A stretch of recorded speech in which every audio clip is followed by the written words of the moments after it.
March 2024. Bitcoin had just hit an all-time high above $72,000. Within 24 hours, it crashed more than 10%. Most traders were blindsided, but institutional desks weren't, because the reversal signals were already visible days before the top. 3 weeks ago, Bitcoin had just hit an all-time high above $126,000 in October. By November 21st, it had crashed to 81,000, a 36% drop. Over $19 billion in leveraged positions liquidated.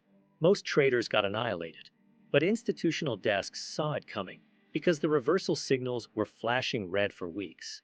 In the next 13 minutes, I'm going to show you the exact four-layer framework professional traders use to identify major market reversals before they happen.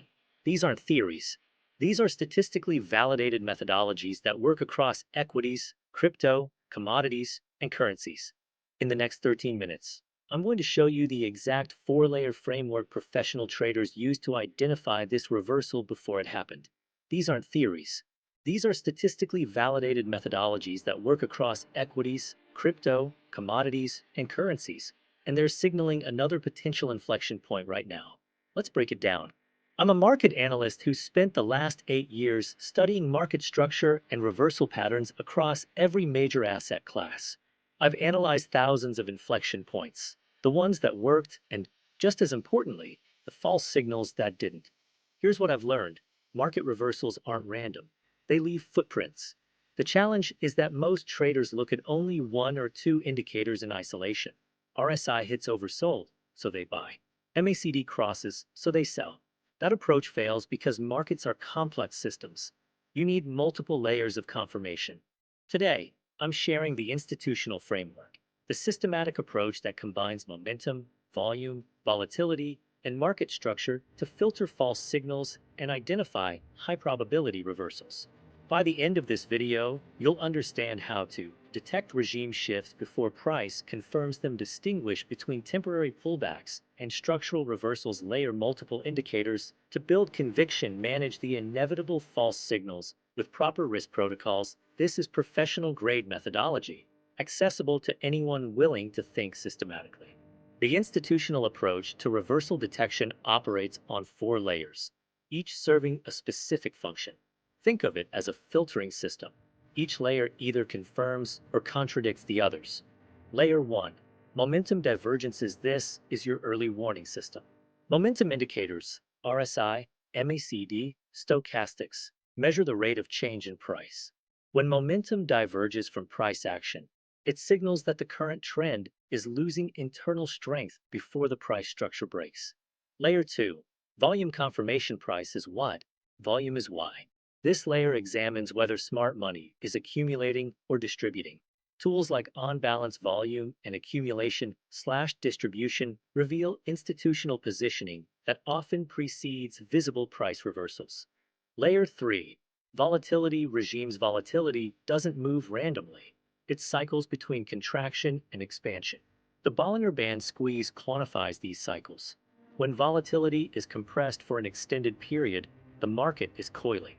The direction of the subsequent expansion often defines the next major move. Layer 4. Market breadth and microstructure. This is the institutional layer.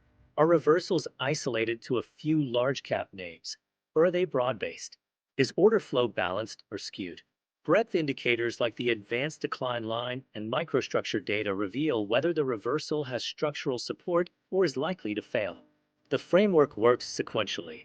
You assess the market state, identify signals within that state, wait for multi-layer confirmation, then size your position according to risk parameters. Let's go through each layer in detail. Let's start with momentum divergences, your earliest signal that a trend is exhausting. Momentum measures the velocity of price change. The relative strength index compares the magnitude of recent gains to recent losses.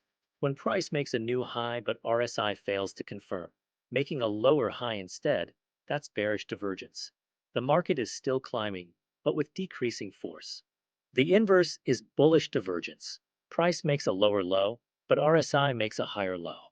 Selling pressure is weakening even as price deteriorates. This often precedes bottoms. Now, here's the critical nuance. Divergences are early warnings, not trade signals. RSI can diverge for weeks during strong trends. The reliability increases when divergences occur in extreme zones, above 70 for bearish, below 30 for bullish. The MACD histogram is another momentum tool, measuring the distance between the MACD line and its signal line. Histogram divergences often appear before the actual MACD crossover, giving you advance notice of a potential momentum shift. But, and this is important, short, shallow histogram divergences are noise. You want large, sustained divergences that develop over multiple periods. Divergences tell you momentum is shifting. They don't tell you when price will follow. That's why we need layer 2. Price tells you what happened. Volume tells you why it matters. Volume analysis reveals institutional positioning.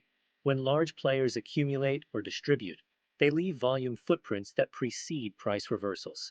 Two indicators make this actionable: on-balance volume and the accumulation/distribution line. On-balance volume operates on a simple principle. Volume flows into an asset on up days and out on down days. OBV accumulates this net flow. When price makes new highs but OBV doesn't, it means the rally is occurring on lighter volume. Fewer buyers are willing to chase. That's distribution. Conversely, when price makes new lows but OBV is rising, it signals accumulation. Smart money is buying into weakness, building positions before the crowd notices. Climatic volume is another critical pattern. At major bottoms, you often see a volume spike that dwarfs recent activity. 2, 3, sometimes 5 times average volume. This is capitulation, the final wave of selling as weak hands exit and strong hands absorb. When you see this spike accompanied by a bullish momentum divergence, the probability of a reversal increases substantially. The accumulation/distribution line refines this by weighting volume according to where the price closes within the day's range. A close near the high indicates accumulation, near the low, distribution. Volume confirms what momentum suspects. But timing the reversal requires understanding volatility cycles. That's layer 3. Volatility doesn't trend, it cycles. Periods of low volatility are followed by periods of high volatility, and vice versa. Understanding where you are in the volatility cycle is essential for timing reversals. The Bollinger Band squeeze quantifies this. Bollinger Bands measure standard deviation from a moving average. When bands narrow, when the distance between them contracts to multi-week or multi-month lows, volatility is being squeezed. The market is coiling. The squeeze itself is non-directional. It tells you energy is building, but not which way it will release. This is where the other layers become critical. If you have a momentum divergence and volume accumulation during a squeeze, those factors bias the direction of the eventual breakout. Here's the risk: head fakes. The initial break can reverse, trapping early entrants. This is why confirmation is essential. Wait for the breakout to hold for multiple periods, or layer in support/resistance structure to validate the move. Professional traders track bandwidth, the absolute width of the bands relative to the midpoint. When bandwidth drops to the lowest percentile over a look-back period, the statistical likelihood of an expansion event increases. Pair this with your momentum and volume layers. If all three align, you're stacking probabilities in your favor. Volatility regimes tell you when the market is ready to move. But for institutional-grade confidence, you need to confirm the move has structural support. That's layer 4. This is where institutional desks separate from retail.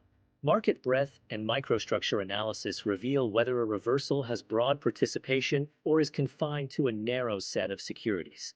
The advanced decline line is your breadth foundation.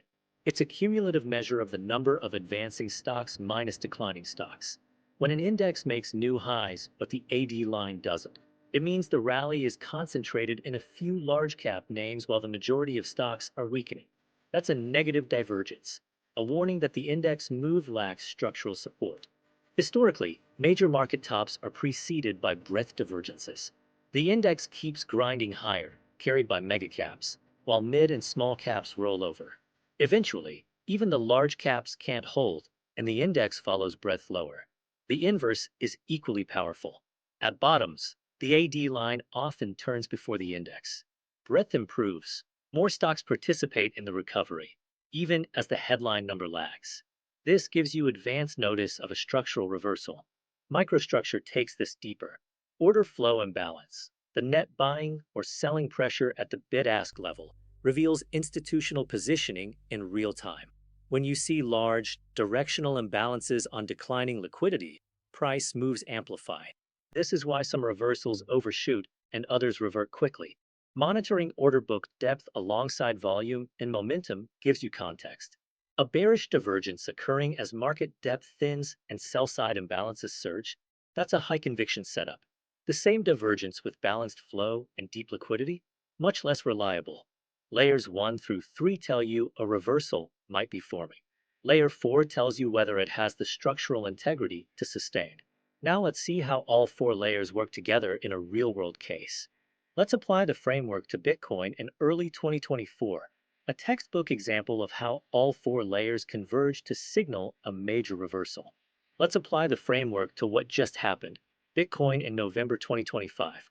This is a textbook example of how all four layers converge to signal a major reversal, and it's still playing out as we speak. In early March, Bitcoin set successive all-time highs, breaking above $72,000. Euphoria was extreme, but institutional desks were already seeing warning signs. In October, Bitcoin set an all-time high above $126,000. Euphoria was at peak levels. Spot Bitcoin ETFs were seeing record inflows. But by mid-November, cracks were forming. By November 21st, Bitcoin had collapsed to 81,000, down 36% from the top. Let's see what the four layers were telling us. As Bitcoin pushed to new highs in the first week of March, the RSI on the daily chart was making lower highs. Classic bearish divergence. The rally was still intact, but momentum was deteriorating. As Bitcoin pushed to new all-time highs in October, the RSI on the daily chart was making lower highs. Classic bearish divergence. The rally was still intact. Headline numbers looked spectacular, but momentum was deteriorating. The rate of gains was slowing. Each new high required more effort. On-balance volume peaked in late February and began declining even as price continued higher. This indicated distribution. Institutional players were selling into retail buy. The rally was occurring on decreasing volume, a hallmark of exhaustion. On-balance volume peaked in early October and began declining even as price continued to new highs. This was distribution in real time. Institutional players, the same ones who had driven ETF inflows earlier, were selling into retail euphoria. The rally was occurring on progressively lighter volume. Smart money was rotating out. Bollinger bands had been expanding aggressively during the rally. By early March, Bitcoin was riding the upper band for multiple days, a sign of overextension. When bands expand to extremes, mean reversion setups increase in probability. Bollinger bands had expanded to multi-month extremes during the October rally. Bitcoin was riding the upper band for extended periods, a sign of overextension. When bands expand to such extremes, mean reversion setups become increasingly probable. The market was stretched. While Bitcoin was making new highs, most altcoins were not confirming. Ethereum, Solana, and other major alts were showing relative weakness, analogous to a stock market breadth divergence. The crypto rally was narrowing to Bitcoin alone, a sign of fragility. While Bitcoin was making new all-time highs, altcoins were not confirming. Ethereum, Solana, and other major alts showed relative weakness, a crypto breadth divergence. The rally was narrowing to Bitcoin alone, driven heavily by ETF flows. When breadth deteriorates, rallies become fragile. On March 7th, Bitcoin dropped more than 10% in a single day. The volume spike on that decline was climactic, significantly higher than any recent volume. This was capitulation. On November 21st, Bitcoin hit a 7-month low near $81,000. The volume spike on that decline was climactic, significantly higher than any recent volume. $19 billion in leveraged positions liquidated. This was capitulation on a massive scale. Here's the key. Traders who were watching only price got caught. But those monitoring all four layers saw the setup days in advance. Momentum divergence, volume distribution, overextended bands, and breadth divergence.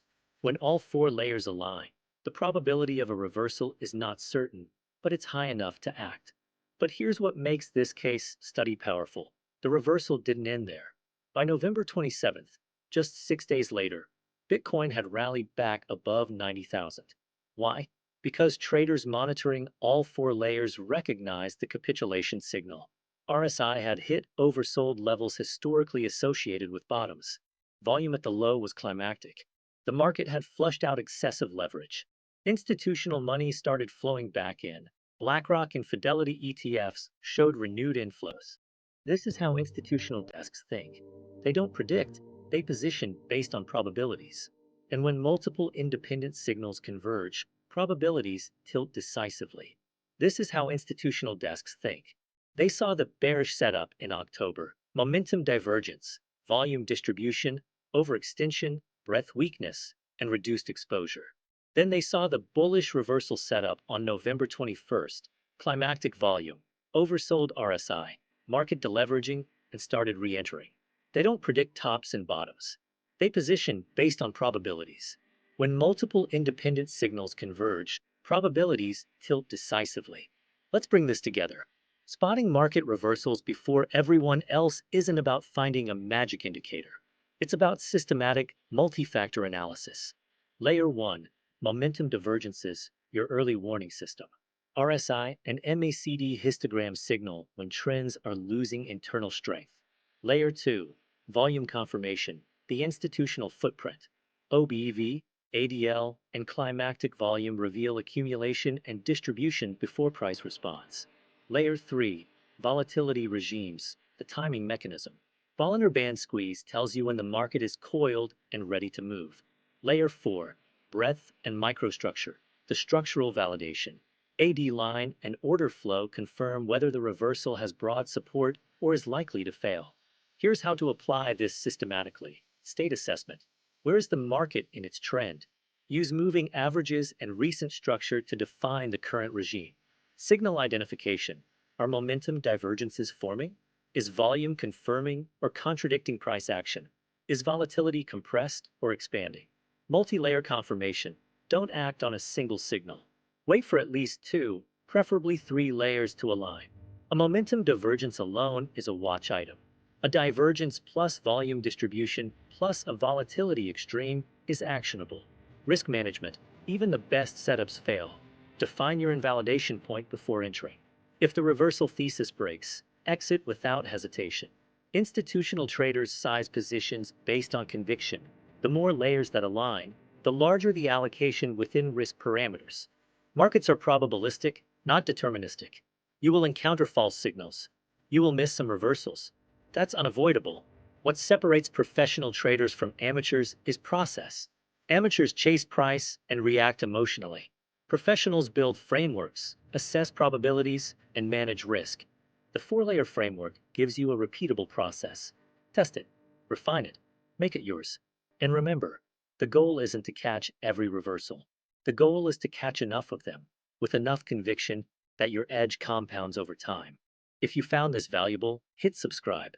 I publish institutional-grade market analysis every week, technical breakdowns, macro insights, and systematic trading frameworks. Drop a comment. What's your approach to spotting reversals? What indicators do you layer?